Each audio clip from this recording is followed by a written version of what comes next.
tulipokea wito wa uwepo wa tukio la moto, tukitaarifa kwamba kuna mmoja wa chumba cha hostel cha chuo kikuu cha sayansi MUST Mbeya kilikuwa kina waka moto.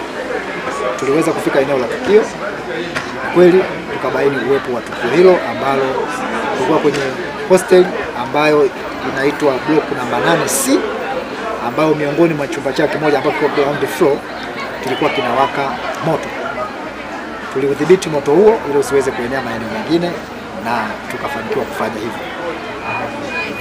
Chanzo cha moto huo, taarifa za awali inaonyesha ni coil heater ambao mmoja wa wanafunzi ambao wanakaa kwenye chumba hicho walikuwa wanakitumia kwa ajili ya kuchemshia maji ili waweze kuoga. Najua wote nafahamu kwamba mkoa wa Mbeya una baridi sana, kwa hiyo walikuwa wanachemshia maji waweze kupata maji ya moto ili waweze kuoga. Kwa bahati mbaya ikapata short, na kwa sababu hita hiyo ilikuwa karibu na godoro, moto kashika kwenye godoro na kuweza kusababisha madhara. Madhara ambayo yamepatikana ni kuungua kwa baadhi ya vitu vya wanafunzi ikiwemo nguo zao, madaftari na kompyuta mpakato 2 ambazo wanafunzi walikuwa wanazitumia, vitanda pamoja na magodoro ambao walikuwa wanatumia wanafunzi kulalia. Binadamu tumepata madhara kidogo ya mwanafunzi mmoja ambaye ni miongoni mwa waliokuwa wanakaa kwenye chumba, nadhani amepata mshtuko mdogo, na bahati mbaya ndio mwanafunzi ambaye alikuwepo wakati lile tukio linatokea. Kwa nadhani kutokana na zile taarifa mshtuko ameupata, lakini ameweza kukimbizwa zahanati ya chuo hapa na taarifa tulizonazo kwamba anaendelea vizuri. Lakini kwa maana ya mali kama nilivyoeleza, mali za wanafunzi zilizokuwa kwenye kile chumba, kwa sababu ilikuwa kinakaliwa na wanafunzi 8. Kwa hiyo kwa maanisha kama vitanda 4 double deck, kwa kila kitanda kala watu 2. Kwa hiyo wengine wote wako salama, lakini na kwa bahati nzuri kwa sababu tukio limetokea asubuhi, wanafunzi walikuwa wako darasani. Hata yule mwanafunzi aliyekuepo ni kwa sababu tu kipindi chake hakikuwa asubuhi, kwa hiyo alikuwa anajiandaa ili aweze kwenda kwenye vipindi muda uliokuwa unafuata. Ni chanzo cha moto, lakini basi kuweza kuona tathmini ya athari ambayo imetokea.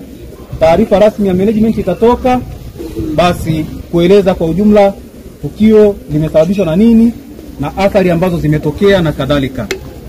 Kwa haraka sisi kama management tumeshakaa, tumetengeneza timu ambayo basi iweze kushughulikia tukio hili. Kuna timu ya wataalamu ambayo itashirikiana na timu ya jeshi la zimamoto kuweza kufanya tathmini nzima na kuweza kutoa sasa taarifa rasmi ya chanzo cha ile tukio na kuweza basi kutushauri kitaalamu siku za usoni tufanye nini kuweza kuzuia matukio kama haya, majanga kama haya yasiweze kutupata.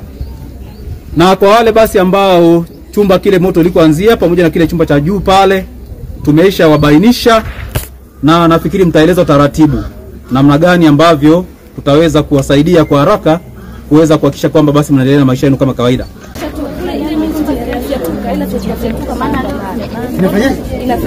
Bado nisikia ndani yako kinafyatuka. Ukiwa unanyosha tu hivi kinafyatuka kile. Hata si hapo kule hii hapa hata hivi kinafyatuka. Kwa maana yote tusaidie. Sawa. Lakini pia tunaomba pia milango ya huko nyuma mtusaidie iwe wazi. Kama leo imetokea shida huko tumetokea huko na mwingine ameingika huko ameumia na nini. Kwa hiyo tunaomba ile milango pia hiyo inakuwa wazi. Asante. Na waruhusu wanafunzi. Waruhusu. Sasa ilikuwa iko hapo. Unaona? Tunawakataza sana. Hita hamwaruhusu. Hawaruhusiwi. Lakini wenyewe walikuwa nayo. Na huwa wana. Basi mnawaruhusu. Basi wanaruhusu. Hili chumba la wanafunzi ndani. Wanakaa ndani lakini kwa sasa hivi hawakuwa ndani. Walikuwa sisi. Wengine wameama.